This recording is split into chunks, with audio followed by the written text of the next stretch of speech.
Hello and welcome to the Old Code Podcast. Today is the first episode of Season 2, which means we are kicking things off by beginning our historical evaluation of the development of philosophy in Western culture. Now, we pretty much consistently tie the beginning or origins of Western philosophy back to the classical period of Greece. So that's where I'm going to start off with. Most of the time, if you want to talk about big names in philosophy, we start off with Socrates, and there's a good reason for that. And that's because Socrates tutored Plato. Socrates interacted with Diogenes. Socrates influenced a great deal of philosophy. Now, in order to appropriately talk about Socrates, you need to talk about Plato. In order to talk about Plato, you need to talk about Socrates. It's kind of like that old quote concerning the Trinity. When I think of the three, I'm reminded of the one. When I think of the one, I'm reminded of the three. And really, that's where we're at. So before we can talk about Socrates, however, we need to talk about dialectic, or the dialectic approach to philosophy. Because really, the idea of philosophy didn't really start picking up steam until the approach of the dialectic was introduced. So, the dialectic approach was introduced by Zeno of Elea, who was a follower of Parmenides. And really, the big thing that Zeno introduced was using dialogue. And really, that's all dialectic is. It's Greek dialektos, through speech. Dia meaning through, and lektos being speech. It is the process by which two people can come together, discuss something that they may disagree on, and hopefully walk away with an appropriate conclusion. That's what the dialectic really is all about. The idea is, alright, you have something you're trying to say, I have something I'm trying to say. Let's come together, reason, use our words, and try to walk away with something that we can both agree with. Either both of us were wrong, one of us is wrong, or both of us are right and we're just saying it wrong. So, Zeno of Elea introduces a number of paradoxes, the first of which is, well, not the first of which, but the most memorable of which is the idea that time, change, and motion are all, effectively speaking, illusions, or they cannot possibly be real. And this is a paradox because we see time and change and motion all taking place. So if they all do take place, then they must be some sort of illusion. This paradox happens because, in his postulation, the whole universe is either made up of units, or it's not made up of units. So, if it is made up of units, let's say you have point A and point B. Let's say that there's... the problem that Zeno brings up is that, according to mathematics, the space between point A and point B is infinitely divisible. So if it is infinitely divisible, then you would have to go across an infinite number of units, which means you are going across an infinite distance. Now, if it's not made up of units, then you are not actually crossing any space. And so this is true for time, this is true for change. So he brings up this paradox that is a logical paradox. It's not actually something that we see in nature. It's not something we see in reality, because the reality that we see all around us has change. It has motion. It has time. So to Zeno, we start to already see the supplanting of the idea that sense perception is inferior to rationality and to reason. So he introduces this premise of the dialectic. Now, the dialectic is then used by the skeptics and the sophists to systematically question everything. Uh, fast forwarding into our narrative a little bit, Socrates, let's just introduce Socrates. So Socrates was born, let me pull up my notes. Give me one moment. Alright, Socrates was most likely born right around the year 469 BC and he was born in Athens. His father was a stonemason and his mother was a midwife. He was born to what was essentially a middle-class family. Now, that's not... The greatest portion of this is not exactly super important to our dialogue today. So, our primary sources... We have three primary sources on the person of Socrates. And I will list them from least important to what we consider to be most important. So we have Aristophanes, we have Xenophon, and we have Plato. And each of these is actually going to present to us a different image of the person of Socrates. So Aristophanes was a playwright, and he was kind of a satirist. He presents Socrates as a bit higher than a sophist, really. And to define my terms, sophists were people who just made much of asking questions and made much of appearing wise as opposed to being wise. We'll see this more when we discuss Plato in the next episode, and we'll define it a little bit further. However, in Aristophanes, his most prominent writing when it comes to Socrates' appearances in the clouds. In the clouds, Socrates is presented as a philosopher whose patron god is essentially the clouds, which is kind of a way to demonstrate that his head is in the clouds. His thoughts are lofty and ethereal. He's kind of presented as someone who's not really thinking about anything. He's not really thinking about nothing. He's just thinking. And so, if anything, also there's a double entendre to the clouds, in the sense that there is both the clouds up in the heavens and the clouds which man produces. He's presented as a fat and snub-nosed man who doesn't really have the same appearance as everybody else. So, this is the first image, and I would say it's the least important of the images that we are presented of Socrates. And primary reason for that is because if you are trying to develop a picture of, let's say, George Bush, you would not take Saturday Night Live as your primary source for understanding who George Bush was. You could understand how certain people see him or thought of him, but you're not getting an accurate image of how he actually was. These people, particularly Socrates, since we don't have anything that he directly wrote, we are taking it as secondhand, so we're still dealing with people's interpretations.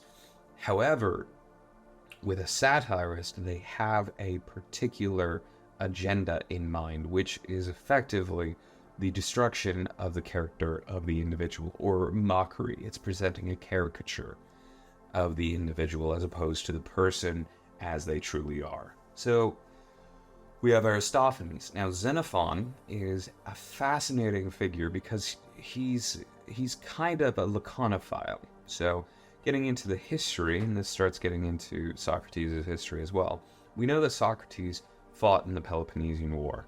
We know that Socrates may have been a Spartan sympathizer as well. We're actually going to start to see that in the next episode as well, when I cover Plato and the Republic. But there's a possibility that Socrates was a bit more of a Spartan sympathizer, which put him at odds with the Athenians. After the Peloponnesian War, what you have is the introduction of what was known as the 30 Tyrants, which is what the Spartans instituted to govern Athens. They were Spartan sympathizing Athenians who were meant to rule over the Athenians as opposed to their preferred form of democracy.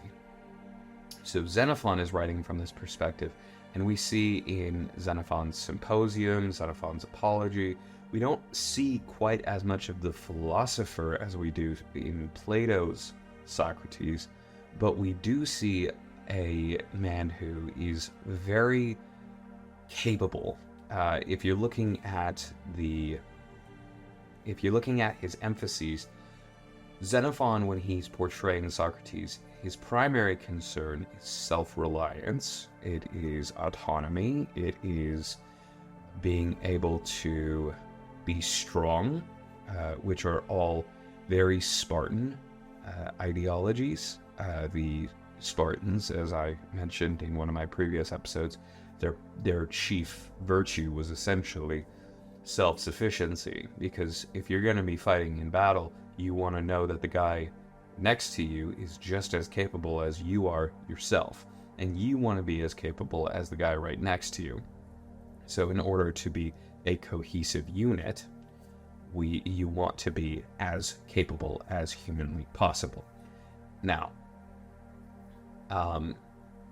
Socrates' potential laconophilia, Socrates' potential Spartan sympathizing, may have put him at odds with the Athenians. And that's because the Athenians were all about pure democracy. They all wanted everyone to have a say, up until the point that they took a vote, in which case, the winning side won. So, with that being said, that brings us, I think, relatively to the point where we can start talking about Plato's Socrates, and we're really drawing off of Plato's Apology for this, though it is mentioned in Xenophon's Apology. So we'll get into a little bit more of Socrates' philosophy in the next episode, when we actually start to discuss Plato's Republic, Plato's Apology, Plato's Symposium, all of the above. But really, Socrates starts to come at odds with the local Athenians because he starts to use this same dialectic approach. He starts to use this same philosophical approach of questioning and using reason as opposed to using tradition. What you see him start to do is he starts to systematically question the gods that they have. And if you look at the Iliad and the Odyssey, if you're looking at the Titanomachy and the Theomachy, all of these works present the gods as a bit childish, very selfish. They're very self-interested. They do things out of spite. And again, we'll start to see this in the Republic. But what you start to see with Socrates is he's going, well, if they are gods, then they must be infinite. And if they are infinite, then they must be either infinitely good or infinitely evil.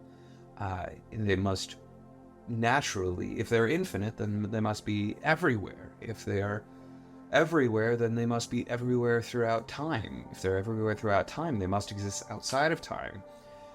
And he starts to develop this image, which is remarkably close to what we understand as the Christian God.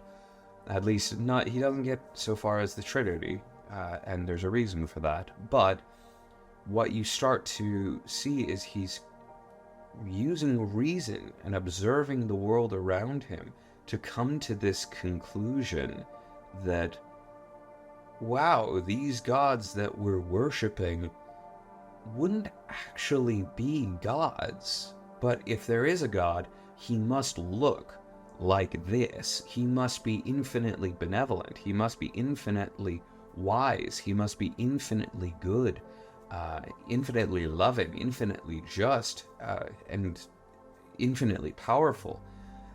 He must know all things, because if he is everywhere and every when, then he must be observing every when and everywhere. He must know every how. He must be all of these things. And so this postulation, and again, going back to at odds with the Athenians, he looks and goes, but if he is infinite, then there must be only one. And he must be simple. He can't be made up of parts. And so this formulation of a singular monolithic and monotheistic god, again, puts him at odds with the Athenian council, which means that they bring him up on charges of corrupting the youth. So he is brought up on charges of corrupting the youth, of indecency, and of atheism, because he is denying all of these gods by implication of what he is postulating. So, where do we go from here? What do we take away from this when it comes to who Socrates was? So, we know that Socrates was not a Christian. There is possibility of him having interacted with potentially Jewish sources, and we get this mostly from Plato's Republic, because in Plato's Republic he brings up I believe it's the Republic. I'll have to double check that. But in one of Plato's sources, Socrates brings up the fact that he has a either great uncle or great grandfather who spent some time in Egypt and heard stories about this lost kingdom of Atlantis. So in this time in in Egypt, he may have interacted with Jewish sources from the interaction from the Jewish and Egyptian cultures. So when it comes to the ultimate outcome of Socrates, he is ultimately executed for his crime, quote unquote crime, of corrupting the youth, of impiety. There's other accusations that they leveled at him. However, the ultimate one was just his accusation of impiety. And this is what we see both in Xenophon and in Plato, that he is subject to execution by the Athenian rulers. So when initially being asked about because there was a tradition of being able to kind of name your own punishment, because they were basically viewing him, like, if you're so wise, what would you recommend for someone who was charged with this? And funny enough, I think that this shows that he didn't take life so seriously, or he took himself painfully, dreadfully seriously. When asked what his punishment should be, he responded that his punishment and imprisonment should be in his own home with 3 meals a day, as due payment for his service to the community. So I think that that's hilarious in the long run. But yeah, the person of Socrates is a fascinating character. He is viewed in some lights as kind of a vapid sophist who's just asking terrible questions. In the light of Xenophon, he's viewed more in military, in Spartan, in Stoic elements. And in Plato's light, we see him as the archetype of the philosopher. So, again, you either see him as a fool, you see him as a general, or you see him as a fool, a warrior, or a philosopher. I'm sure there's an F that I could use to call him a warrior, but I can't think of one just to make all the alliteration work. So, what can we learn from Socrates? I think for the most part, what we can learn will take place in the discussion concerning Plato. However, one of the big things we can take away from Socrates' life is that you can have a singular aim to your life, or you can have a diverse aim to your life, and you can be interpreted in diverse ways. So, whether you're reading Xenophon or whether you are reading Plato's Republic, Socrates actually seems like a very intelligent man. Socrates seems to actually be a relatively kind figure as well. there's a couple moments in Plato's Republic that seems like a bit more like a Reddit or a Tumblr post where everyone stood up and clapped in response to Socrates' amazing wisdom. But I would also suggest that most of Plato's earlier writings, the Apology, Credo, Phaedo, Phaedrus, Euthyphro, these represent a little bit more of Socrates' own philosophy. They represent Socrates' own personality. I and a couple other scholars would suggest that once you start getting into the Republic, you're still getting Socrates, but you're getting a little bit more Plato instead of Socrates himself. You're getting Plato speaking through Socrates and using Socrates' ideas, but you're not getting 100% Socrates. It's more maybe 50-50. You can't say for certain. All that to say, when it comes to the person of Socrates, he was an incredibly complex individual. He was a warrior, he was a philosopher, he ultimately was he wasn't trying to start a revolution, he wasn't trying to deface the culture of the time. He was just trying to use reason, and he was trying to use thought in order to arrive at the truth. We can learn from Socrates in using dialectic in order to try to come to rational conclusions with other people. And really, that's one of the things that we have lost in our society. We are always approaching conversations through I'm right, even if I'm not correct, I'm right, and I'm going to prove that I'm right. And so, to quote Socrates in closing, I think one of the greatest aspects of his philosophy was in trying to remain humble.